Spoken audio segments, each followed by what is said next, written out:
a small Japanese village at the dawn of the Showa period, time seemed to move gently, like the rhythm of rice fields swaying under the morning sun. The air carried the scent of soil after rain, and every family woke before sunrise, their days filled with humble tasks and quiet hopes. Among them lived a young man named Haru. He wasn't from a wealthy family. In fact, he had very little. His parents had passed away when he was still a boy, leaving him to face the world with more questions than answers. But the kindness of a well-off farming family gave him shelter and work, and in their home, he found not only stability, but also purpose. Each day, Haru would rise before dawn, help prepare the fields, feed the animals, and carry water from the nearby stream. His hands grew calloused, yet his heart remained gentle. Though his world seemed small, he saw beauty in simple things, the way sunlight touched the hills, the laughter of children running across the paths, and the sound of distant bells echoing from the temple each evening. But what brought quiet warmth to Haru's life was not just the peace of the village. It was her, the landlord's daughter, Aki. She was kind, soft-spoken, and carried herself with a calm grace that reminded him of springtime. Aki often brought tea to the workers during the long afternoons. Her smile was neither grand nor distant, just real, the kind that seemed to reach the heart before words could. Haru admired her from afar. He never dared to hope too much, for he knew the invisible line between them. She was the daughter of comfort, he, the boy of hardship. But admiration doesn't always ask for permission. It simply grows quietly, like wildflowers between stones.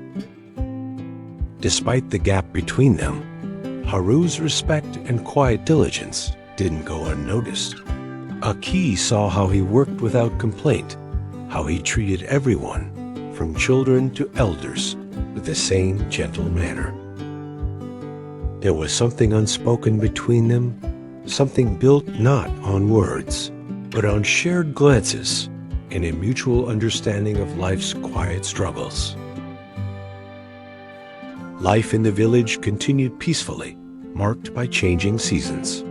The villagers celebrated small harvests with laughter and songs, and even in scarcity, they found joy in togetherness. Haru learned that true richness didn't come from what one owned, but from the kindness one gave. And though his heart carried unspoken feelings, he never allowed them to cloud his duty. For Haru, love wasn't something to chase or demand. It was something to protect silently, patiently, like a seed waiting for spring. The Showa era was a time of transformation for Japan, where tradition met the edges of change. Yet in that remote village, the pace of life remained untouched.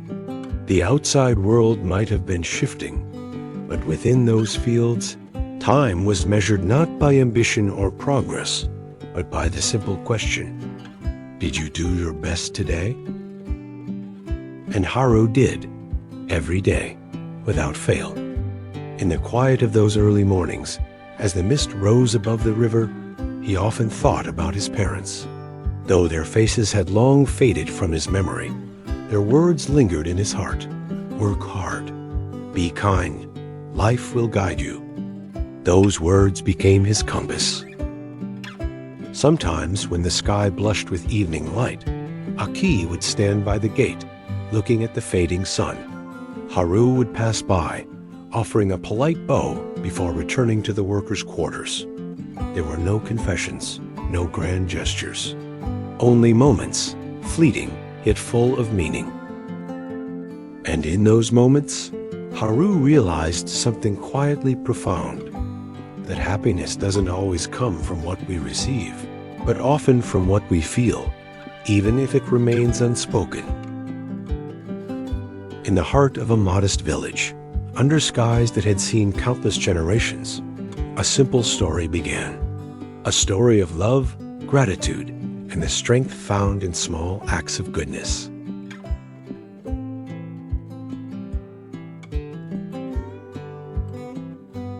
Seasons passed quietly, and the hills began to glow with the colors of early autumn.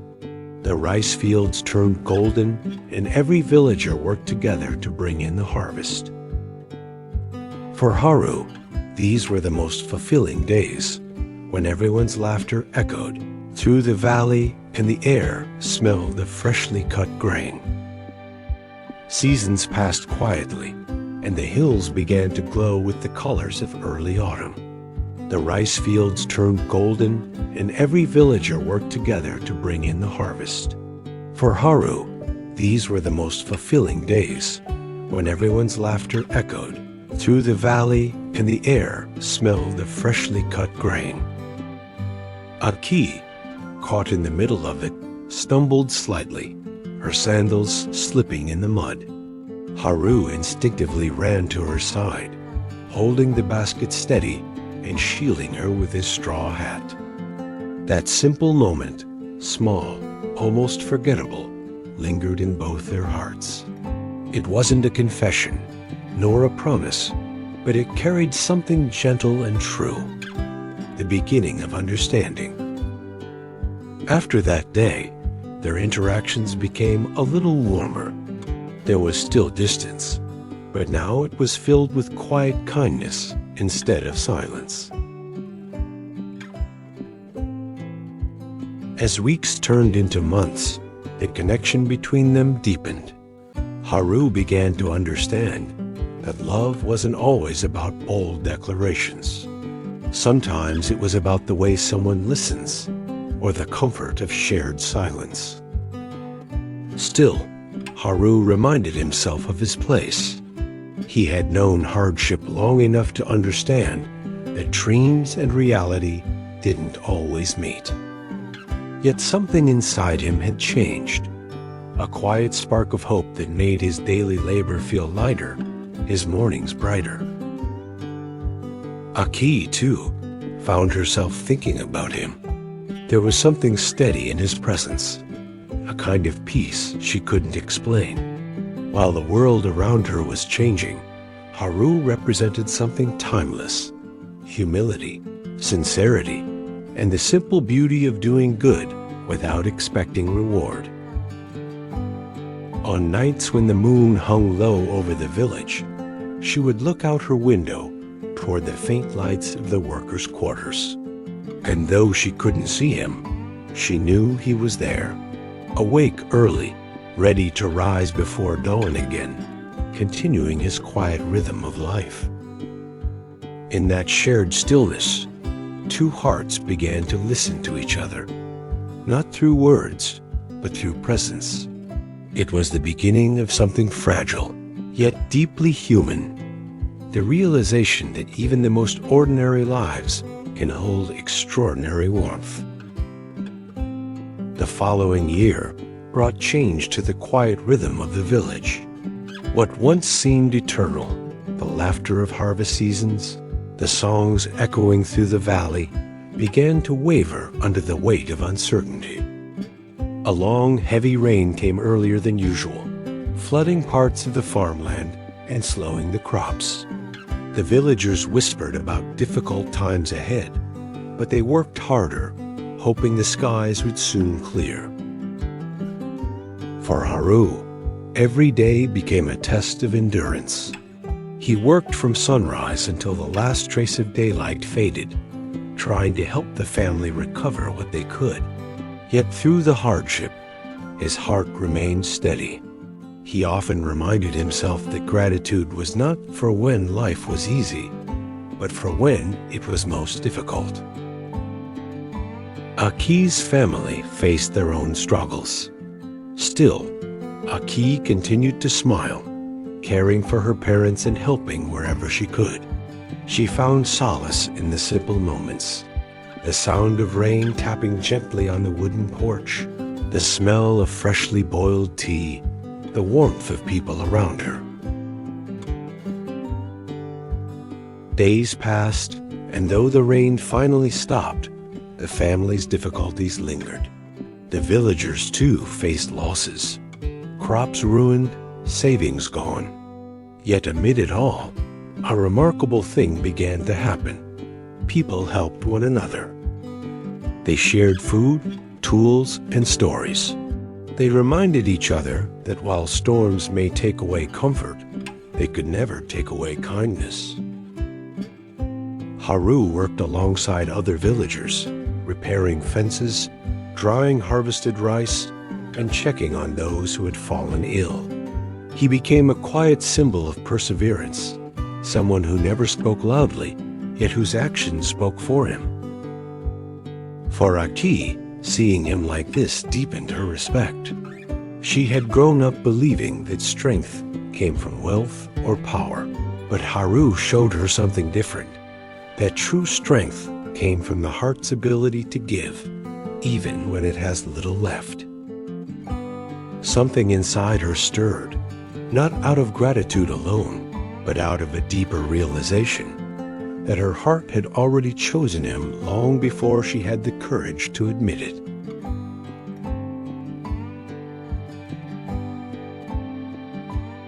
As the days grew brighter, the family began to recover. The fields slowly revived, the villagers regained their laughter, and the rhythm of life returned, though not quite as before. Some things had changed quietly, permanently. A family's respect, a village's gratitude, and two hearts that, through hardship, had found each other. The storm had not broken them. It had revealed their strength.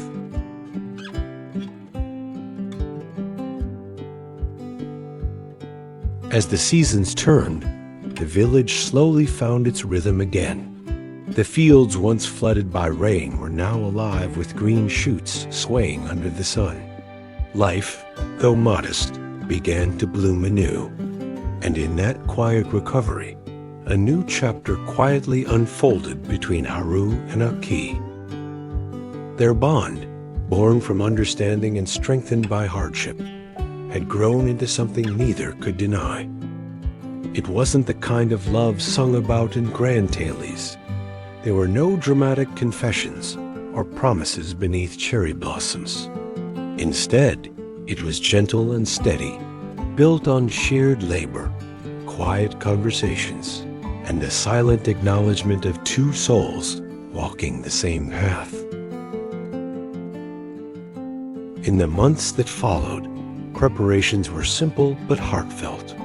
The villagers, who respected Haru deeply, gathered to celebrate the union. Their marriage marked not the beginning of luxury, but of harmony. For Haru, every moment with Aki felt like a gift. He often thought about how far he had come, from an orphan boy with uncertain dreams to a man who had found love not through chance, but through character. And for Aki, being with Haru taught her the beauty of simplicity, that happiness doesn't depend on what one has, but on what one gives. The villagers admired them.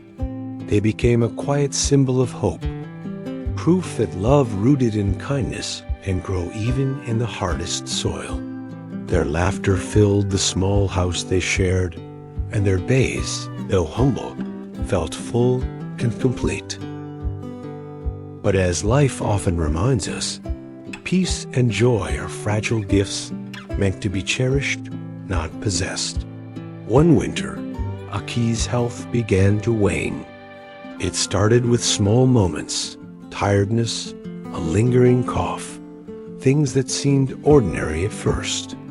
Haru insisted she rest more, but she always smiled. One day, when he woke up, Aki reached for Haru's hand.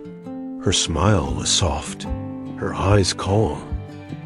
In that moment, surrounded by the quiet of winter, their love became something timeless, no longer bound by circumstance or even time itself. It was a promise written not in words, but in the way they had lived, with patience, faith, and compassion. Years later, the village still spoke of Haru, the quiet man who lived with kindness in every step. Though loss once touched his heart, he never let sorrow define him. Instead, he turned love into action, helping others rebuild their lives. His story reminds us that true strength isn't in avoiding pain, but in transforming it into compassion and beginning again with hope.